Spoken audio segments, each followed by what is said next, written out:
Okay, let's get that shit out.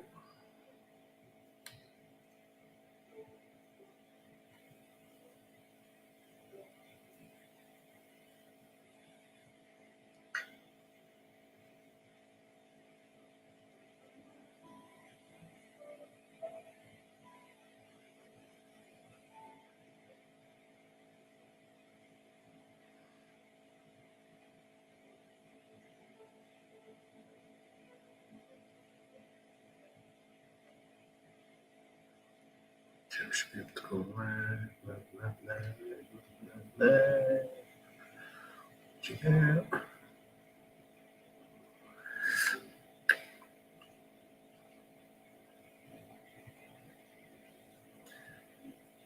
Share this post. Right, shalom. I give no praise unto Abashima Shai Bashim Ko Akorash. The bonus unto the apostles of Great Millstone and the ownership brothers that we're pushing this truth in sincerity throughout the four corners of the earth. And above everybody coming out here to give you this truth for the grace and mercy of Yahweh Bashim Shai Bashim Ko Akorash.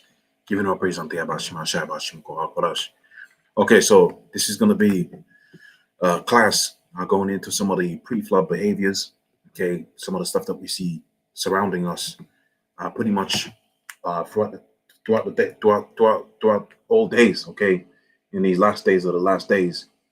And what I wanted to do is I wanted to go through some examples of pre-flood behavior as we see within the scriptures, and I wanted to couple it with the information that I found on the internet as to some of those behaviors and the deities and the different idolatrous reasons why those behaviors were a thing. Okay, in other words, you know, when you see the agenda benders right now, they are reverencing a god. Okay, they are acting in a manner that's appeasing to a particular deity, okay, a particular idol. And throughout this course of this lesson here, we're going to work through principally the that side of things, although we're going to touch on other aspects of the occult and all of that through filtering through the scriptures and see and attach those behaviors via the examples to the idols that you got Jake out here that's totally mad, okay, totally bugged out in their thinking, have served. Okay, so without much further ado, let me see if I can share this screen and then we can get into this thing. It's gonna make more sense once we get the ball rolling. So first thing I need to do is I need to share my screen. Let's get into the scriptures first and foremost. And then we can get this ball rolling. So we need to go to the book of Luke, the 17th chapter and the 26th verse, and that's going to get the ball rolling for us throughout this lesson. And we could be referencing the scripture, you know, as we go through the lesson. But let's start from the book of Luke 17 and 26. It says this, Luke 17 and 26. And as in the days of Noah, it shall be as in the last days. Remember, repent the Most High, as we're going to see within the book of Genesis, the 6th chapter. It repenteth the Most High that he made man upon the face of the earth, because they was getting into these weird behaviors.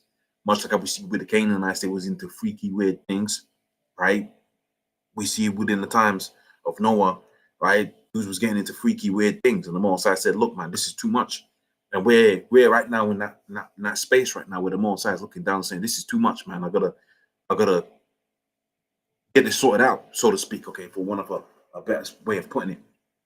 And that's what we're going to be looking at, what some of those behaviors was, not every single behavior, but some of those practices. And we're going to link it up to the times that we're living in right now, namely the pre-termination of the unlived, okay? Figure out what I'm trying to say by that. Also to the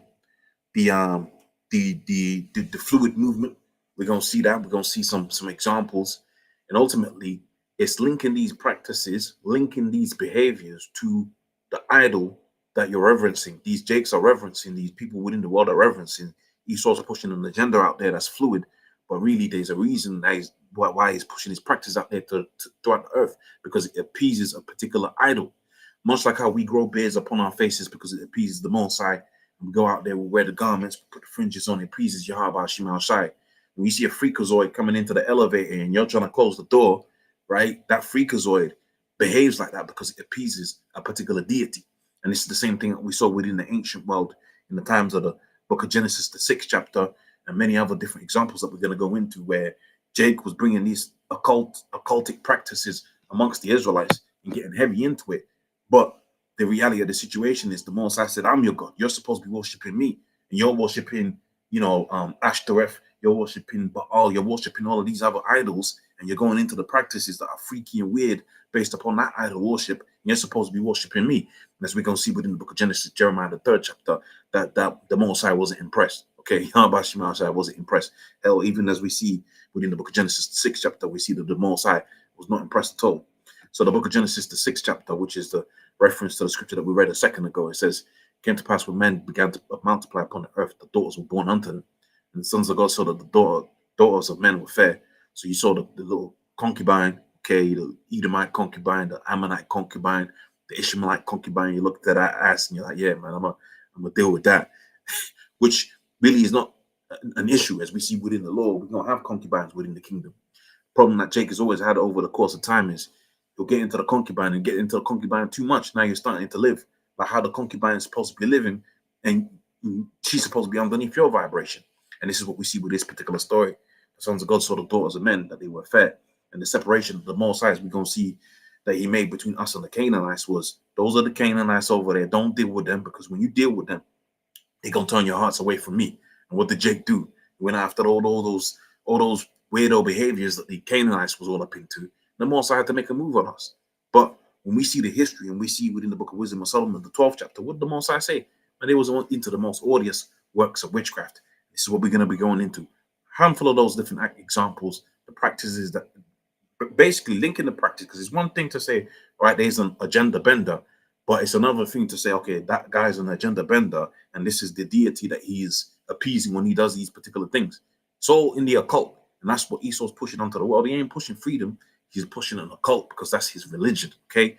When you see Baphomet all over the place, and he's got a 34 double D, and he's got, a 9-inch, right, quote unquote, so to speak, extrapolate what I'm trying to say there, right? There's a reason for that, right? There's a reason why that's the deity that's reverence in the background. And also, too, you see Jake getting into that. They're looking weird. They're looking at madness. To the end of the scripture says, who are these? Who are these guys, man? And we see Jake in 2026 walking around the streets, and he's got glitter on his face. It's like, what the hell is that? That ain't one of us. How's the plant become degenerate onto me, man? The 6'3", 220-pound dude got glitter on his face. It's like, brother, what are you doing, man? You should be dunking a basketball somewhere, man. What are you doing? Okay, but let's continue here. It says, the sons of God saw the daughters of men, that they were fair, and took them wives, and all they chose. The Most High Yahweh Shemashai said, my spirit shall not always strive with man, because he is also flesh. Yet his days shall be 120. In those days, this is a different lesson. We'll go into this lesson and explain this. But really, this ain't speaking about some, like you see within this movie. What's this film called, man? It's gonna come to mind. This film, where they released the Kraken. Okay, what's this film called? Forget this movie, man. It's pretty decent movie. The first one, I think it's called Immortals. And then you see, my mind comes from the spiritual realm. He pops one of the Edomite women, because it's always an Edomite woman. Okay, you ain't gonna see some fine, big booty Moabite or something like that. It's always an Edomite woman. Okay, he pops some Edomite woman, and they have a demigod, and that demigod lives or whatever, right? No, this ain't speaking about that. This is speaking about the men that were supposed to follow a particular order upon the face of the earth. Therefore, they were giants. Okay, they was great men. They had renown. And after those days, the sons of men, sons of God, came into the daughters of men, and bare children unto them, and they became the same became mighty men in the earth. Like you see, Tiger Woods, Blake Griffin, all these guys, they're mighty men within the earth, right? But we can go into that lesson at a different time. Really, we want to stay on point and focus with what we're getting into, which is the 5th verse on down, okay? And the Most High saw that the wickedness of man was great in the earth, and every imagination of his thoughts, all of his heart, was evil continually. And this is where we're at right now again.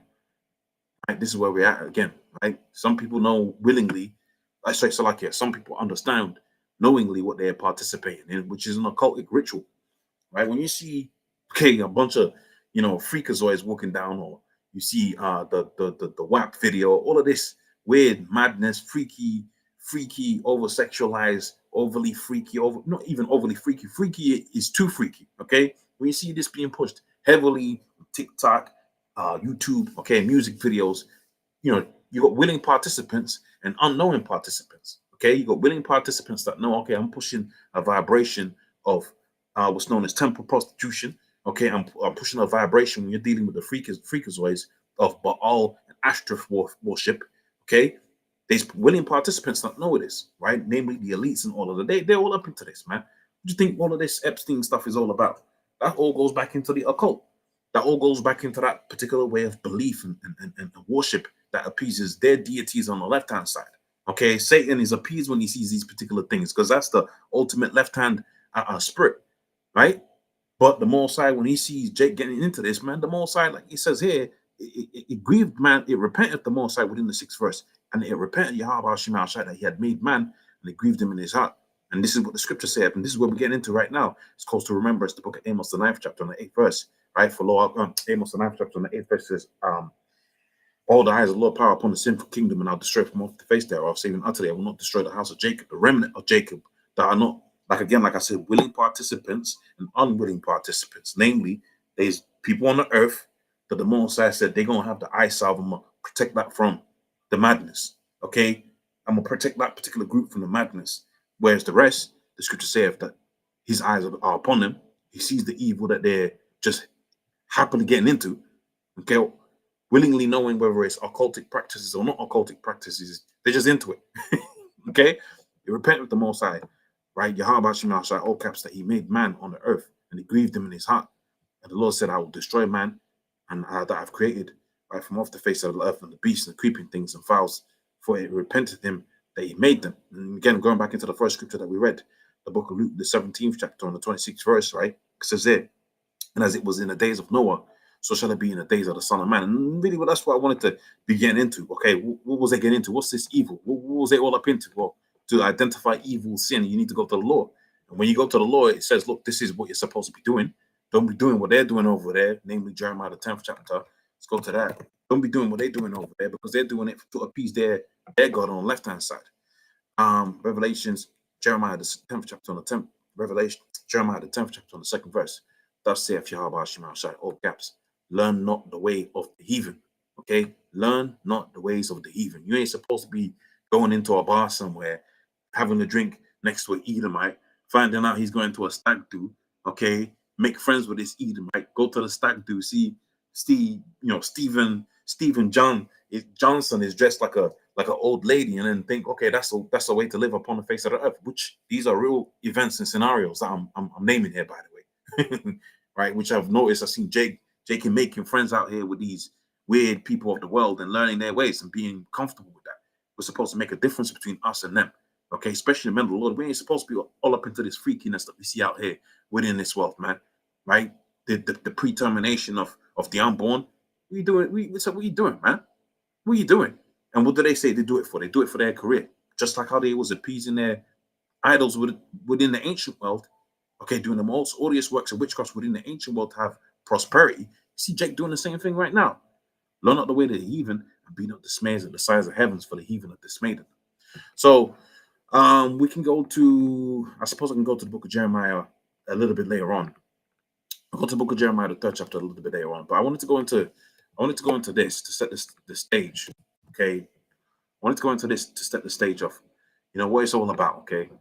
And this is the distinction that we're supposed to have made, but Jake didn't want to do that. He saw the Canaanite women and the big booties and all of that, and fell in love and had children, and he didn't teach the children how you're supposed to live upon the face of the earth, man. You don't do this madness that these Canaanites were doing, and them Canaanites is weird, bro. And when you see Ham, what Ham gets up into, and what he does to appease his gods, weird, bro. Okay, it's weird. I remember the elders did a video along in the past, and you see what Ham does. He sits underneath a goat and bathes in the blood of a goat whilst the goat's still alive. It's like, what are you doing, man? But we're gonna fix that when your house side comes. Okay, so the Canaanites, idolatrous. Remember, this is a group of people that we was justified in removing out of the land. As a matter of fact, I need to go to the book of Wisdom and Solomon. But these are the group of people that we was justified in moving out of that land, because what they was doing there was just too much. They was doing way too much. Okay. But the Most High put it within the spirit to do way too much in order for us to return back into that land, which when you understand where Adam was, correct me if I'm wrong on the comment board. It's my understanding. Yeah, no, I think I can say that, right? Adam was in that particular land. Okay. So when by process of time we left the garden, we left the garden eastward in Eden, right? We returned back onto that. And we understand where all of these different things, I'd have to get into the lesson again, but when you understand where all of these little side, not little, but significant and prominent places within our, you know, uh, uh, the physical geography of Jerusalem, you understand that these things has been going on for a very long time. But I don't want to get into that and slip my tongue and go off. Okay, I'd have to get into that lesson again and study that, and then maybe I could deliver it. So the Wisdom of Solomon, the Book of Wisdom of Solomon, the 12th chapter, it says, "For the incorruptible is this, for thine incorruptible spirit is an old thing. Thou chastenest them little by little that offend." Remember, this is going to be speaking about the same thing we're going to read within this excerpt in a second, right? And warnest them by putting them into remembrance wherein they have offended, leaving their wickedness, they may believe on thee, O Yahweh Shemashai. For it was thy will to destroy by the hands of our fathers both those old inhabitants of the land, whom thou hatest, because of the most audacious works of witchcraft, wicked sacrifice. And again, like I said, I'm just gonna zone in on a handful of these with the examples that I got, the agenda bending, and I'm gonna show you when you see Jake bending their agenda, right? Really, what you're doing is you're evoking spirits. Okay, you're evoking spirits. Okay, you're actually evoking spirits. And as you see the examples within different cultures of the reasons why they do these particular things, like you got shamans amongst the Moabites. We're gonna look at that examples. You got spiritual leaders on the left hand side, that is spiritual leaders on the left hand side that will tell you straight up and down, this ain't nothing new that you see at Jake and the rest of the people of the world doing when they're agenda bending. Okay, it's an effort to appease a particular deity on the left hand side. This is why the Most High said these works of witchcraft. Okay, right? These wicked sacrifices. We're gonna see the pretermination of the undelivered. That was a sacrifice that the Most High said, no, I detest that. You ain't supposed to be participating in that. And he even goes on to say that. And also those merciless, right, terminators of children and devourers of men's flesh and the feast of blood, right? So we were just homing in on the wicked sacrifices, the agenda bending, and a handful of other, one more other thing, I forget which one it is, on the list that I got here on the right hand side. Okay, so let's go into those this article here, and let's set the stage. The Canaanites was a group of ancient people who inhabited the land, a region that roughly corresponds to modern day, right, Yasharala, Palestine, Lebanon, and parts of Jordan. The Canaanites were frequently mentioned in the Bible, in particular in context to their idolatrous practices. Right? Don't just skip over this word. Like, really visualize what's happening right now when you see Christmas and see, okay, right, that's an idolatrous practice. You really have to embody that. You really have to really put that into your spirit that, yo, wait, hold on a minute. The idolatrous practices have been made so mundane, you don't even see it as witchcraft anymore. Okay, you don't even see it as witchcraft anymore, right? The pretermination of the undelivered, that's just been made so mundane that you can get a kit so readily, right? So you got to kind of think about these things that we're going to be reading about, and understand the Most High made a move on these Canaanites for doing that. Okay, the Most High was justified in making a move on these Canaanites for doing that. Right, these idolatrous practices that we see within the scriptures, it wasn't just burning incense, drinking blood. There was also other practices that you're calling. A guy will say, "I'll never drink blood," but yeah, but you're dressed like Wendy, bro. What are you doing? Like, what are you doing, bro? You're 6'3".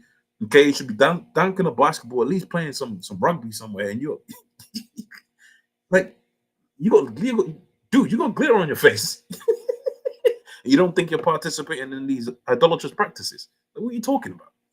Right, which were in direct opposition to the Most High's worship. Okay, historical context: the Canaanites were descendants of the Canaanites were descendants of the descendants of Canaan, son of Ham, as outlined within the book of Genesis, the 10th chapter, and the 15th verse. Canaan was the father of the Sidon, etc., etc., etc. We're really interested in here. We're not interested in the history of Canaan, but we're interested in the practices. Okay, right? The Canaanites are notorious for their idolatrous worship. Remember, Esau's taking the occult from the previous worlds He's put his own little Edomite spin to there. He's changed the names, which, you know, when you look at somebody's history, Jake changed those names and Esau took those customs onto himself, right? But you see these practices, these idols that they was heavy into, right? Ashtoreth, Baal, right? Ishtar. What else comes to mind? Um, Chemish. We're gonna see that, and many other deities. We see these practices and these deities. They just got different names. Worse yet, when you really understand how the Christian, namely the Roman Catholic Christianity works, a lot of these deities are pushed heavy in there. And you see within Roman Catholicism, yeah, you can go there, pray for forgiveness after you terminated your unborn. Okay? You can pray for forgiveness there. You could be a freakazoid in that particular church. Okay? You could be an out and out freakazoid in that particular church, man. Why? Because when you really understand the, that there's a thin veneer of the scriptures on top of a occultic practice that goes back onto Ashtoreth, that goes back onto Chemosh, that goes back onto Moloch, that goes back onto Baal, that goes back onto what's this guy's name? Baphomet. Then you really begin to understand why the world's underneath the vibration that it's at. They'll call it Christianity, but really it's not. It's the same thing that these Canaanites was into. The Bible frequently condemns their practices. What practices? What do they do? Right? What was they into? Jake's gonna be reading the scriptures like this. Okay, right? It says they was into X, Y, and Z. What was they doing? Right? Skip down. The Canaanites' religion practiced rituals that were abhorrent unto the Israelites, including pre-termination. Remember, that's mundane. Okay, that is so mundane today that it's ridiculous. You be on a date, you know, get your little Tinderella, right? You get your little Tinderella. Like, you know, if you're real cool with it, you go on a voice recorder. Hey, I was just thinking, we can meet up somewhere. You know, we could go get a couple of drinks. You sit down next to this chick. You're thinking this is gonna be the future mother of your kids, and you really listening to this woman's story about how much she was focused on her career, and then that was when she had her first termination, and then she had a boyfriend in, you know, after college, and then that was the second termination. And you're looking at this woman, you're like, bro, you're a murderer, you know. You got bodies on you, man. You got bodies on you, man. And the Most High said it ain't supposed to be so. Today it's just mundane, man. Which some of us, you know, we did. None of us are perfect. Okay, let's not forget that we didn't come to this truth perfect. So, you know, if you're sitting back and watching this video and you're getting cut or whatever, just pray to the Most High for forgiveness. The Most High ain't come to the people that are whole. He come to the brokenhearted. Okay, so, you know, we're all through. Okay, so as much as I might make this more comical than maybe I should, but just realize the pathway is Yahweh Shai. We're all here for forgiveness. Okay. So divination, right? So let's see what this word divination means. I'll be interested to know the accurate term. I've got a good idea of what it means, but I want to know the exact meaning of this word. So the practice of seeking knowledge of future or unknown spiritual means, right? And that links into the agenda bending. So when you see these shamans that you have unto this day, and the good fortune that they tried to divine from them, pretty much what you had was a situation where, you know, they would put on the garments of the particular deity that they were trying to evoke.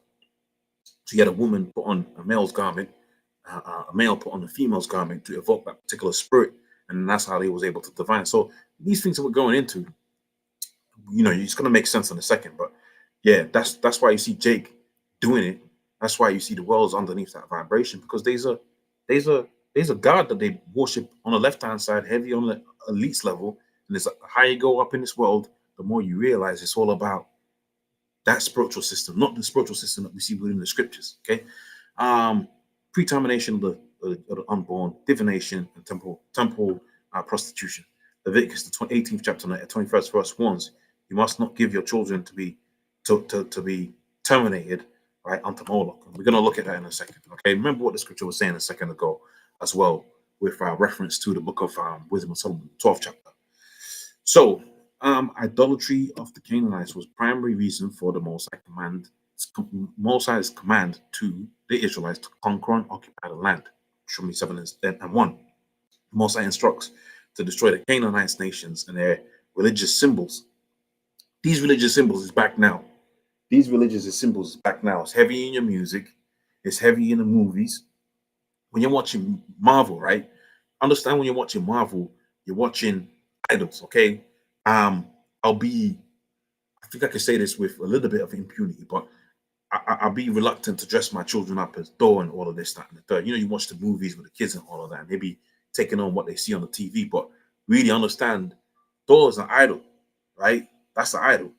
Uh, what else comes to mind? A lot of these, you be watching a movie and you're like, oh yeah, that's a cool movie, but just see with the eyes out and take it for what it is. It's science fiction or whatever. But when you start taking on that science fiction and you got your kids dressed up like Thor, okay, the other one's dressed up like Loki. These are real deities on the left hand side. Okay, that goes into Norse mythology. And if I'm not mistaken, Jake came up with all of that and they took it from another place and Zeus was Thor, whatever. I don't know how the whole thing goes. Maybe another brother could comment on that, put article or do a video on it. So the conquest of Canaan led by Joshua was seen as a divine mandate to eradicate idolatry. Remember, right? Remember. Let me switch this fire off. Excuse me. It's getting a little too warm in here now. I can hear the fan from the laptop kind of going crazy. So remember, the Mosai was justified to make a move on the Canaanites because of the idolatry. But remember, the idolatry right now is just plain. It's just out there, okay? It's just regular. It's nothing, right? So what you have to call to mind now. I think we're pretty much finished with this article and what we need from it.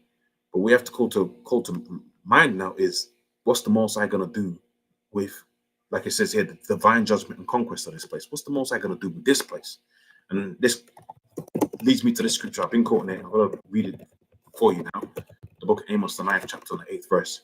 I'm going to read this scripture for you now before we go into the next thing. So Amos 9:8, behold, the eyes of the Lord power upon the sinful kingdom, and I destroy for off the face thereof, saving until they will not destroy the house of Jacob. So yeah, that's what the Most High is going to do. He's going to, like we just read here, the Most High was justified in making a move on them Canaanites, right? He was justified. Oh, I've gone too far. Right? He's justified in making a move on them, right? So the same thing is going to happen unto this place. The eyes of the Lord power upon the sinful kingdom. What is sin? What is sin? Sin is the transgression of the Lord. Sin is the. Let me get that within the book of John. Find that in the book of John. Sin is the transgression of the law, which leads us neatly to the next precept I got over here, right? Eyes of the Lord power upon the sinful kingdom, right? All right, what's sin? Okay, sin is the transgression of the law. Let me get that. Sin is the transgression. I'm gonna butcher this. Oh, did I get that right? No way. Right, sin is the transgression of the law. 1 John 3 and 4. Whosoever commits sin transgressed the law. Sin is the transgression of the law. For sin is the transgression of the law. Let's read that again. For sin is the transgression of the law. So let's go to the law, which is the next precept that I had over here on my list. So Deuteronomy, the 18th, Deuteronomy, the 18th chapter and the 10th verse sets us up for what we're going to be looking at with the rest of the information that I've pulled out here, right? So Deuteronomy, the 18th chapter and the 10th verse, it says, "They shall not be found any among you." This is the law, remember. "There shall not be any among you that maketh his son or daughter pass through the fire." Okay, and we've established this is a common practice today. Pretermination of the unborn that's rampant. Or other use of divination. We've defined divination as the practice of seeking knowledge of future, right, events, future events. Okay, so you're going to someone for future events, and now I'm going to stretch that meaning a little bit so it fits within the lesson, with respect to the practice of appeasing these deities in order to have a better future. Okay, I'm just going to stretch that so that it fits within the lesson. Observers of times, enchanters, right, and a witch. Let's see what the word define a witch. What is a witch? Okay. Witch definition. Yeah. Witch, a person thought to have magical powers, especially evil ones, properly depicted as a woman wearing black. But that's not what does the scripture say here? I want a proper definition. So if we go to this word witch, let's see what it says here. A sorcerer to practice use witchcraft, sorcery, primitive root, spell, enchant. Okay, practice magic. Okay, so you don't. I suppose practice magic again comes underneath that banner. So you're gonna do particular things to try to change your outcome. Okay, things on the left hand side to try to change your outcome. Okay, so I'm pretty happy with going with that. So again, like I said, we're not gonna go through every occultic practice. We're not gonna go through all of that. We're gonna go through some of it though. We're gonna start with this one. This is the pretermination, right, of the unborn within, or the unborn or the pre-basin, right? Pretermination of the pre-basin, okay, before their time.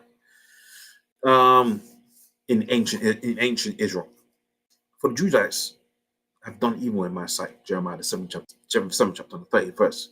An oracle of Yahweh Shemashai.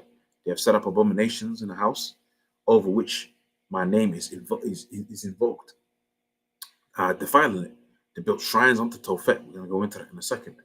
In the valley of the son of Hinnom, we're going to go into that in a second, to burn their sons and daughters in the fire, which I did not command them to do. So these practices that we see unto this day, right? We're seeing today in our eyes, guys.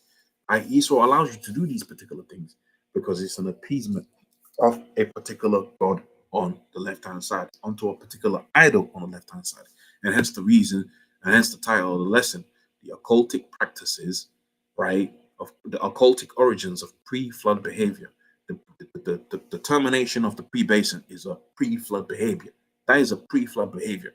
In other words, that's a thing that you get into before the Mosai says, okay, I'm making a move, right? Amongst many occasions, the prophets of the Bible, prophets of the Hebrew level their contemporaries, right? Termination certainly ranks amongst the most egregious. The ideas that the Israelites would terminate their own is so shocking that one may be tempted to dismiss the charge as merely parabolic. But the occasion is hardly limited to Jeremiah. For instance, amongst the commandments in Deuteronomy, the collection of laws is, right? When Yahweh Hashem Shai, your God, has cut off before you the people amongst who enter to dispossess it, right? Read about it with the Canaanites, and lived in their land. Be careful lest you be ensnared by them. So you're speaking to, you know, I gotta use this. I gotta use this. This guy is funny as hell. Honest J. He says he does a skit where he pretends to be a Hamite and he says Hashima baby. That's a Hamite's name, right? So you see Hashima baby over there, and you see Hashima baby. He's sacrificing, right? He's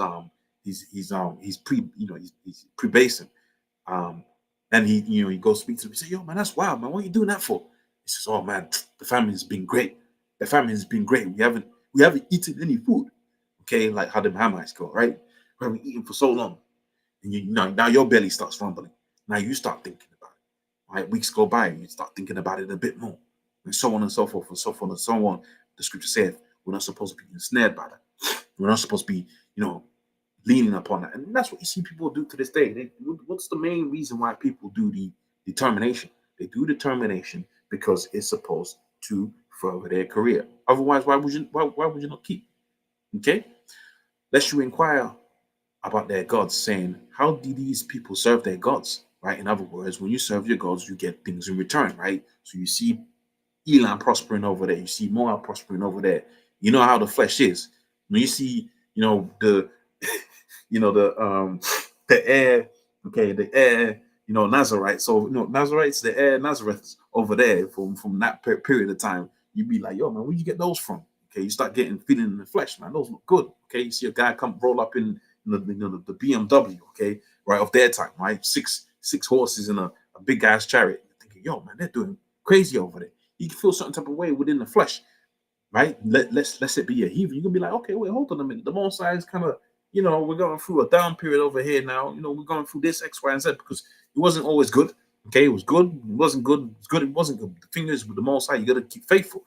But Jacob be looking at the heathen and saying, look, man, ever since we departed from the heathen, right, we've had much sorrow. Same thing that they're saying unto this day. And that's why they're making these deals. Okay, that's why they're making these deals and putting these spells upon their people. The WAP is a spell. Okay, when you see Little Nas X, that's a spell on the people. Those guys are witches. Those witches, they're practicing divination on the people. So when you see these particular things, you're like, yeah, okay, right, they're doing well. So I'm going to do well if I do this.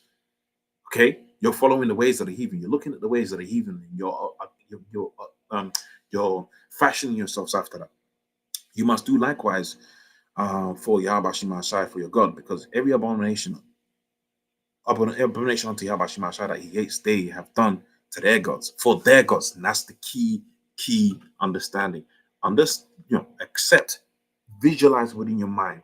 Close your eyes and visualize what was that behavior like that the Most High detested. Okay, what was it? When it says evil, when it says sin, what is this sin? Okay, sin is the transgression of the law. What was it doing? Oh wow. Okay. Mambutu took his son, threw him in the fire so he can have a good harvest. That's what it was doing. How's that different to the times that we're living in right now? So therefore, you depart from the ways of this world right now, so that the Most High may be appeased at your sacrifice, which is to say, okay, the flesh is gonna take an L, but the spirit is satiated. The flesh is gonna take an L, but the spirit is satiated. That's how you gotta look at it, man.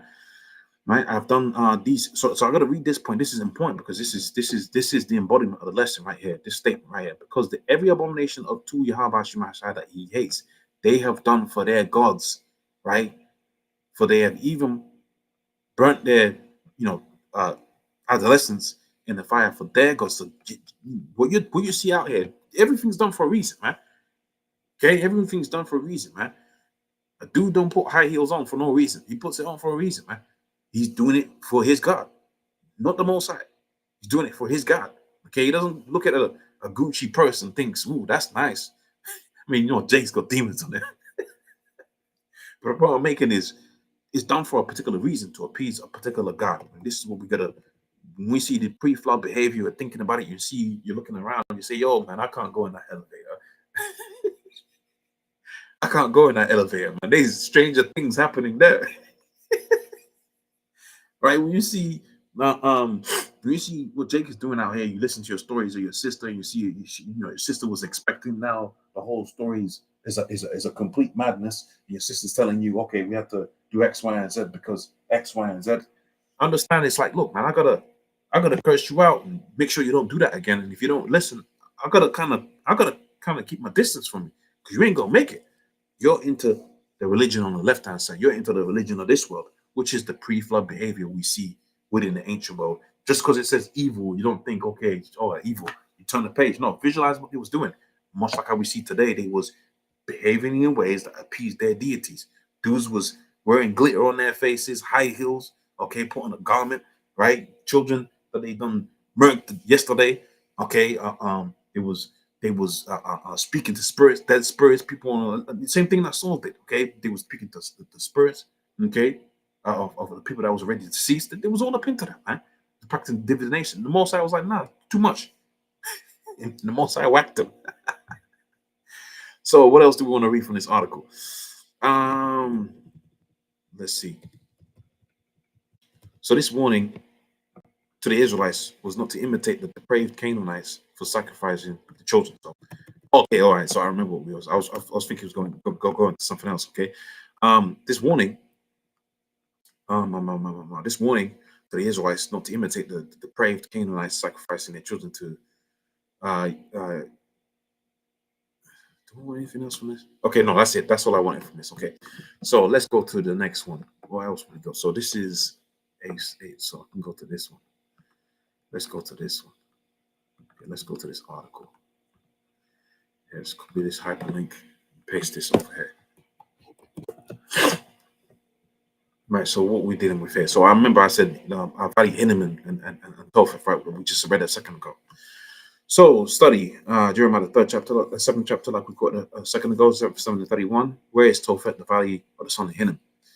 Once called the valley of the son of Hinnom, possibly naming the original owner. The valley of Hinnom is a deep ravine west and south of Jerusalem, and it today is known as Wadi Jamanin, or whatever, right? I believe to be located in the southeast region of the Valley of Hinnom. Tophet was occupied. It was an occupied high place and was the site of the worship of the Ammonite god Molech. Okay, this is the reason why there was making their sons go through the fire for who?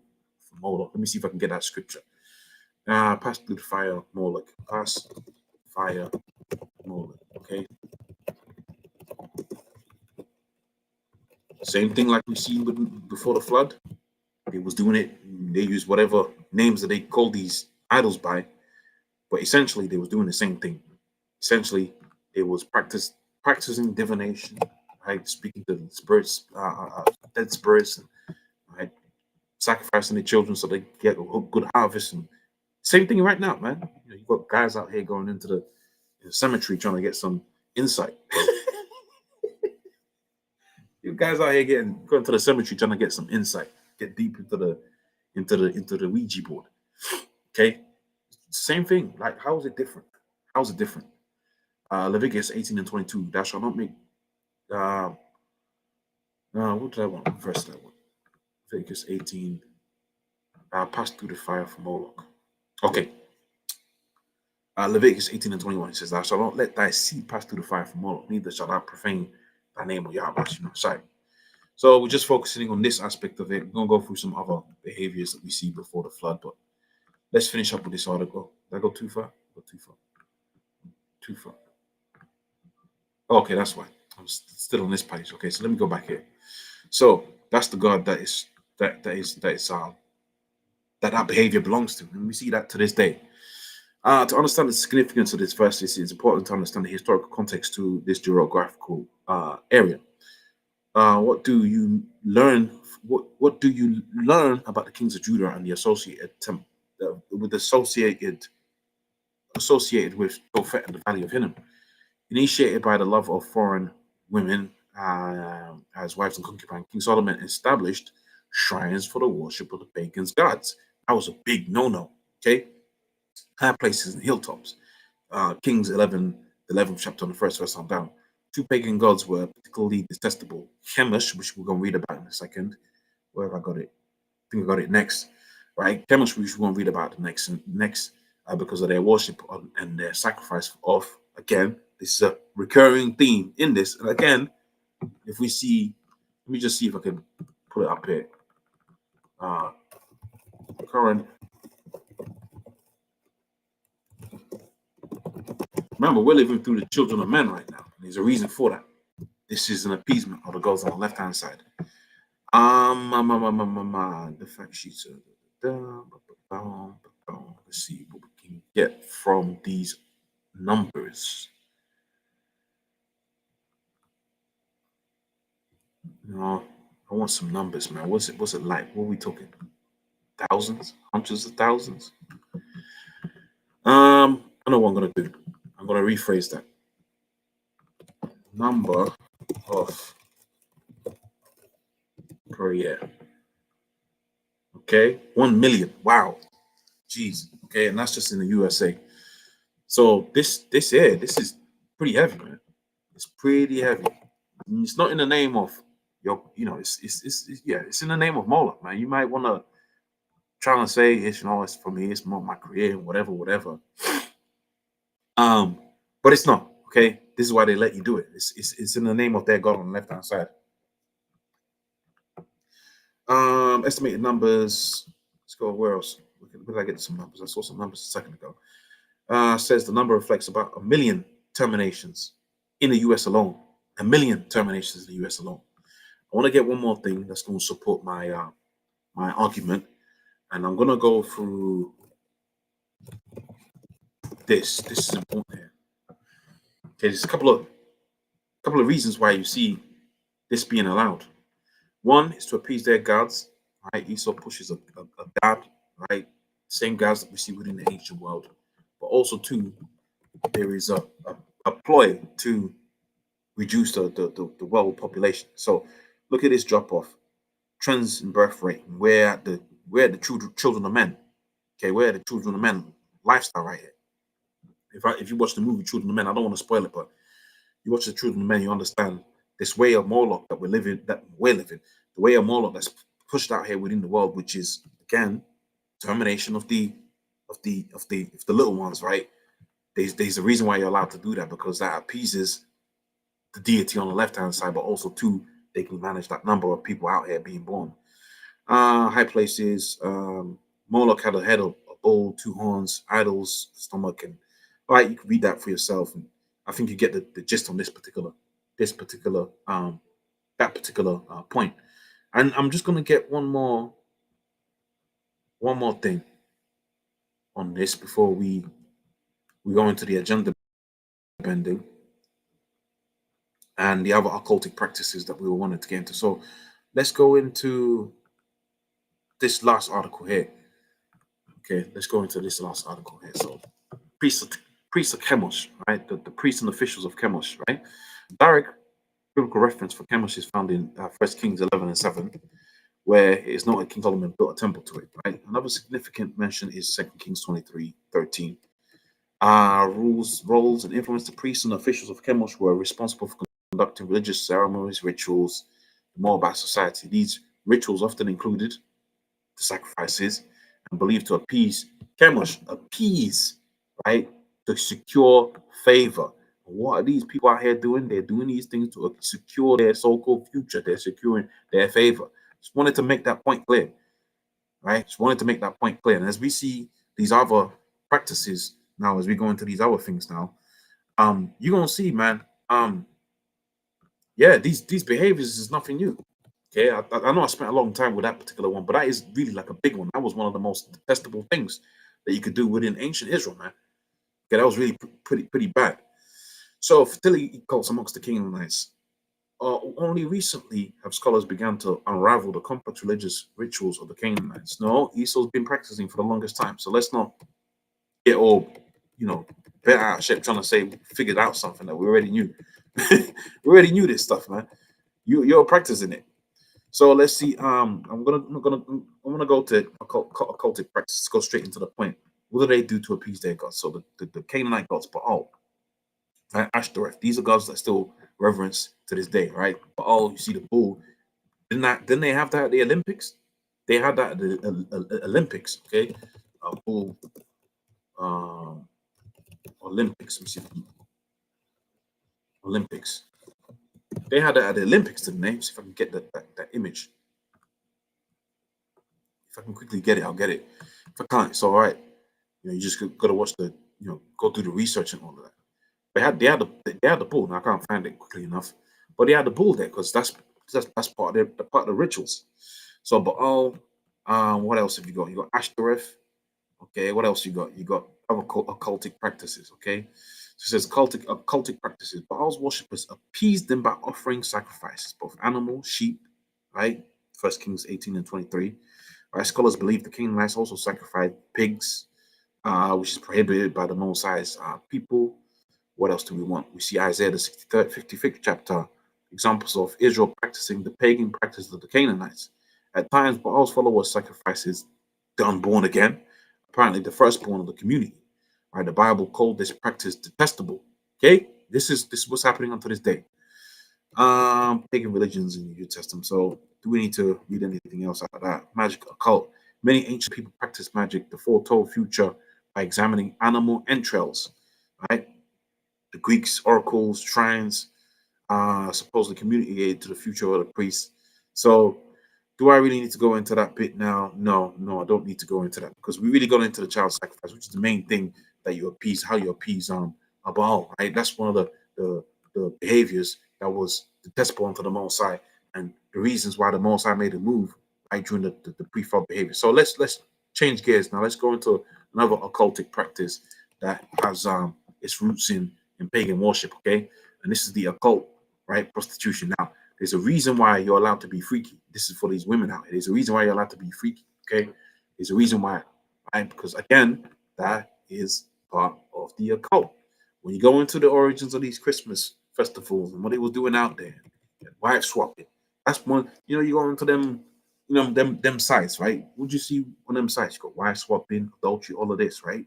Because that's all part of the worship on the left-hand side. Okay, that was all part of that culture. So if you're doing that as part of your religion, it becomes normal, and that's why you see women out here walking around in France with their small breasts out, with "I'm free" or some other liberal statement. lipstick across their chest, because it all comes back to the occultic practices on the left-hand side, that their left-hand side, namely the elites, want pushed heavily within this world. We're going to go into the temple prostitution, which mostly, really, this is with reference to the higher level, right? Musicians and you see these musicians, you see these actresses and all of that. They're really like temple prostitutes, man. And we're going to make the distinction between a regular prostitute and a temple prostitute. And they push this vibration of freakism onto the people. That's why you can watch Beyonce and all of that, right? You can see who else, what comes to mind. All of these, like, what do I need to have my music? My music doesn't need to be so sexual. I don't need to see cheeks every 2 seconds, okay? But there's a reason for that, right? Esau, on the left-hand side, he's got these little temple prostitutes that he pushes this vibration of over sexualization. And as we're going to see this was in a means to serve their gods, okay? In order, I'll let it be read for itself unless I slip on my tongue, right? The prostitute was an accepted, deprecated member of Israelite society, both in urban and rural. Genesis the 38th chapter, Joshua, 1 Kings 3, right? The Bible refers to Tamar's temporary harlotry to professional harlotry of Rahab without passing any judgment. So harlotry was actually just a normal part of life, man, right? You didn't get married, you have no kids, now you're gonna make money. How's a woman gonna make money? She's gonna spread them legs. The visits of Samson to the harlot of Gaza are not condemned, are conformed with the I can't pronounce that word, but it's just part of the life, and that's always been the case. Harlots had access to the king's tribunal. We see that with King Solomon, I believe it was. First Kings 3, was it? No, it's like King Solomon, First Kings 3 and 16. Nevertheless, harlotry was a shameful possession. I don't know if shameful, that might be a little bit too far. It's just part of lifestyle, man. But I'll read it for what it says. Harlotry was a shameful possession, and to the daughters and to treat a Israelite woman like a prostitute was considered a grave offense. Genesis 34 and 31. Again, read that for yourself and see, check it out. I can't read every precept. You see, we're going through a lot of precepts. The Israelites were warned against prostituting their daughters, Leviticus 19 and 21, and priests were not allowed to marry a prostitute. Now that I know to be the case, okay? The punishment of a priest's daughter who became a prostitute, that I do know, again, was to be put to death, right, through the fire. According to do I want to read that? No, I'm not gonna read that because that's not relevant. So we've understood that it is a part of the culture. Harlotry was part of the culture. We've got many examples of our forefathers. Okay, you go to the harlot house, you go to the whorehouse. Ain't nothing wrong with that. That's what she's there for. Okay, feeling down. But the scripture also says, apply that with balance. So each to their own. If you go there, there's nothing wrong with that. You go to the whorehouse, man. Come on. In the ancient Near East, temple women now, this is distinction. This is the distinction, and we see again, this is a heavy practice that's amongst the elite circles. There is this vibration. You see within the music videos, you can see it being hinted at. You see these movies, you can see the temple harlotry being hinted at. A temple in the ancient Near East, temple women, of whom one was classed as a kidisku, probably served as a sacred prostitute, sometimes dedicated by their fathers to the deities. They had special statutes and provisions were made for them by the law. Our customs connected with this likely underlie Herodotus's late misleading statement that in Babylon every woman was to serve once as a sacred prostitute. And we see this particular behavior unto this day. That extra freakism, man, all comes from the top. Okay, all of this pre-flood behavior all comes from the top. Comes from the top. Esau pushes the vibration out there, and you got these women out here freaked out, thinking you're free, and really you're doing particular things that is in order to appease the deity on the left-hand side. Thus sacrificing her virginity to the goddess Ishtar, right? And we see that name pop up again, right?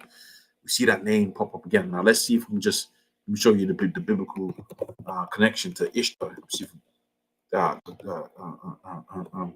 let's see if I can get the connection to Ishtar here within the scriptures. It's going to say the Queen of Heaven. I know it's going to say the Queen of Heaven. Let me go to the Blue Letter Bible here. That's Ishtar, okay? Queen of Heaven. I'm going to read this in the background here. You can get the scripture up for yourself. Um, Jeremiah 7:18. And the children gather wood, and the fathers kindle fire, and the women knead dough to make cakes for the queen of heaven. Right? So that's a behavior that's linked to this as well. Okay, sacred prostitution before they get married, thus sacrificing their virginity to the Queen of Heaven, which is a fertility goddess. In Israel, sacred prostitution were condemned, and when we see the cakes that they're talking about, the hot cross buns, right? What's that with reference to? Easter. What's Easter with reference to? Fertility, right? Appeasing the fertility goddess Ishtar, the Queen of Heaven. And what was this? What was this all in aid of? Um, Sacrificing their virginity to the Queen of Heaven. Now, it doesn't say why they did that, but you'd imagine it's to appease that God so that they may have prosperity, which is always the case. Israel was in Israel, sacred prostitution, right, was condemned to their connection to idolatry. We see within the book of Deuteronomy, the 23rd chapter, and the 18th verse is forbidden. Men and women likewise, both sacred prostitutes, and states that their wages must not be used for paying vows. Anything else that we need to read from that? That's pretty explanatory. You can see modern period. Okay, I didn't see that first time. Prostitution is now. Okay, yeah, no, it's just going to go into to that. I thought it was going to have some anecdote saying, okay, look, so now you see why things are happening how it's happening. Okay, yeah, regular prostitution ain't nothing, but we see the link between idolatry and temple prostitution that was forbidden. And that vibration's out here heavy. Okay, all in the aid for gain, right? Fleshly gain, right? To appease the Queen of Heaven. That's been heavy upon Jake for the longest time. Let's go into the agenda bending, and I'm gonna go straight to the point on this one. I'm not gonna go through. I had about 4 or 5 articles, but I realized this was gonna take this long, so I'm gonna go to the main one once I find it and show you really, or main two, and show you that this thing of agenda bending, and again, you're gonna see the same names pop up again, but this thing of agenda bending again to appease these deities on the left hand side, this weird pre-flood behavior was pushed heavy. Okay, or Salaki is pushed heavy out here. Right, Ishtar, the gender bending goddess. Right, see the Ishtar image over there. Remember, that's the same Ishtar where the sacred prostitution goes into there. That's the same woman that's supposed to be the wife to Baal, and you sacrifice the children to Baal. Okay. Now I want an article that goes straight to the point. This kind of goes a bit long-winded, but I want to go straight to the point where it says, boom, look, this particular behavior of agenda bending that we see to this day is to appease these deities. There's nothing new about it. It's actually nothing new about it. And again, these pre-flood behaviors are here for what? Are here because of what? Because Esau's pushing this out here heavy in order to appease his gods on the left-hand side. That's the real gods of this world, not the more side. A spiritual agenda bending. Let's go straight to the point. A spiritual act is not agenda bending as a spiritual act is not nothing new. This ain't nothing new. This has been practiced for a very long time. Genesis the 6th chapter. Repent of the Most High that He made man. Agenda bending as a spiritual as spiritual leaders who agenda bend as sacred acts are not a new thing. Both predate Christianity by thousands of years. Why, how so? Because the appeasement of Ishtar was through this particular act, amongst other things, and are quite common in archaeological records and clearly seen in the remains of graves of statues. Now, let's go into the reason why. Okay, so why would you do that? Well, what they say is that's to appease their god. Okay, let me see if we do that. So this is amongst Moab and Ammon, all right? But I wanted to get the wording that they said in here. So this is what they do. No, that's not the one. I'm not doing it. And remember, amongst Moab and Moab and all of these nations, they got the same deities. They got different names for them, but they got the same deities. Okay, so this is amongst Elam. At the temple of Corral, thousands of men gender bend, right, to get their deities in. Okay, it's pre-flood behavior, but this pre-flood behavior is there for a reason. They do these things for a particular reason. Esau allows you to get into all of this for a reason, man. Right? Let's start briefing everything that we've done so far. Esau allows you to be into the pre-Basin termination. He allows you to be into the occultic practices that we see with the fertility gods and all of that. He allows you to be into all of this madness because it's appeasing to his gods on the left-hand side, which is not the Most High. It's Ishtar, Baal, Ashtoreth, all of these names that you see keep on popping up. And amongst the different cultures that you have out there throughout the four corners of the earth, they have their own version of these deities, right? It's 19-day festival, and they do this to appease, like they said, they do this to get their blessings on the left-hand side. So this ain't nothing new. What we see throughout the four corners of the earth, it ain't nothing new, man. It's nothing new.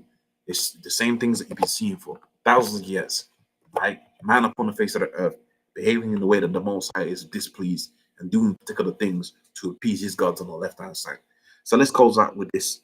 We mentioned this scripture a handful of times, but no, we're going to close out with this. We're going to go back to the first scripture that we went to, and we're going to close out within the book of Amos, the 9th chapter. So this is the book of Luke, the 17th chapter, and the 26th verse. Remember, these behaviors that we see ain't nothing new. It's nothing new, right? People do these particular things. They get into these particular things to appease their gods on the left-hand side. They're appeasing their gods on the left-hand side so they might have prosperity within this world. Okay? We're not here to do that. We don't need prosperity of the world. We need Yahweh Hashem to come so that we may be prosperous by pleasing Yahweh Hashem with the laws, statutes, commandments within our heart.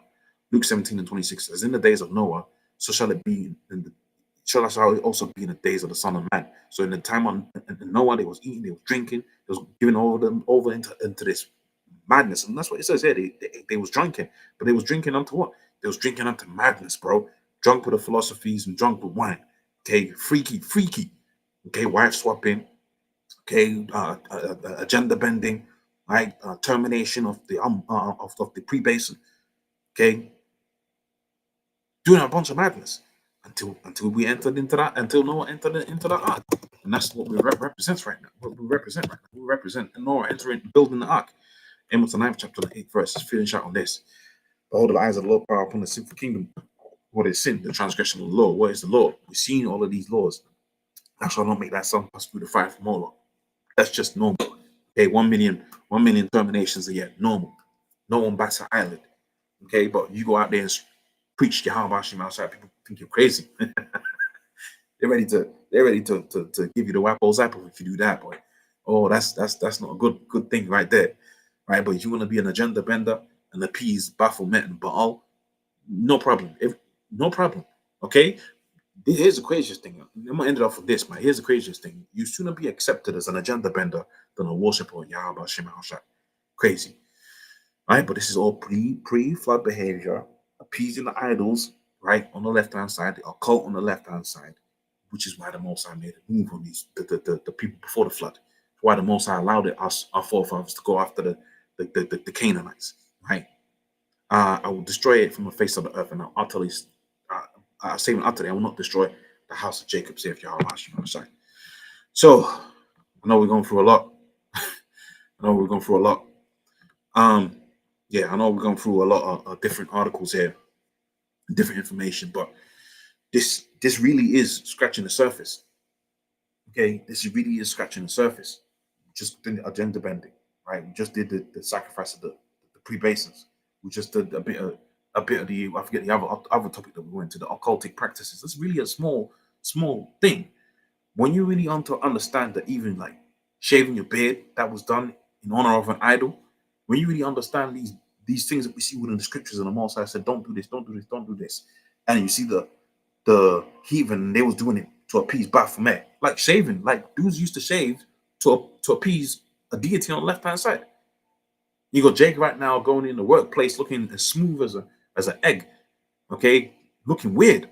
Which when you really come into this truth, I can't grow the biggest of beards, but when you come into this truth and you see how you're supposed to fashion yourself after the image of you see a guy looking all smooth face. It's kind of like, I remember Apostle Kabbalah saying that. It's weird, man. It's really weird, okay? But these practices was in order to appease a particular deity on the left-hand side. And we see the same pre-flood behavior that made it to where the Most High made a move on those people. We're seeing the same thing now, okay? So, that's been a edification. I know it's been tedious, but sometimes, you gotta go a little bit more long-winded. But I'm gonna say all praise unto Yabashim double nothing to the apostles made no stone. Once you pushing these truths in theory. I'll see you on the next one. Shalom.